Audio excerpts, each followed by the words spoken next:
Tsunami মানে শুধু বিশাল ঢেউ নয়, এটা সমুদ্রের নিচে ভূমিকম্প, আগ্নেয়গিরির বিস্ফোরণ বা ভূমিধসের কারণে ঘটে।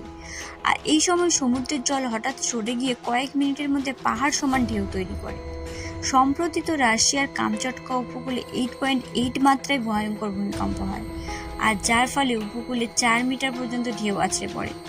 আর এই খবর পাওয়া মাত্রই জাপান, হাওয়াই, আলাস্কা, আমেরিকার কিছু উপকূলীয় অঞ্চলে সুনামি ওয়ার্নিং জারি হয়, আর যার ফলে হাজার হাজার মানুষ নিরাপদে এখান থেকে সরে যেতে পেরেছে। বিশেষজ্ঞরা বলছে সুনামি আসার আগে কিছু সমুদ্র সংকেত দেয়, যেমন সমুদ্র হঠাৎ শুকিয়ে যায় বা জল দূরে সরে যায়, অস্বাভাবিক রকমের গর্জন করে, হঠাৎ সমুদ্রের রঙও গতি পরিবর্তন হয়। আর যদি এসব লক্ষণ তোমরা কখনো দেখে থাকো তাহলে সঙ্গে সঙ্গে উঁচু জায়গায় চলে যাও, কারণ সুনামি এতটাই শক্তিশালী যে কয়েক কিলোমিটার পর্যন্ত সঙ্গে সঙ্গে ধ্বংস করে দিতে পারে।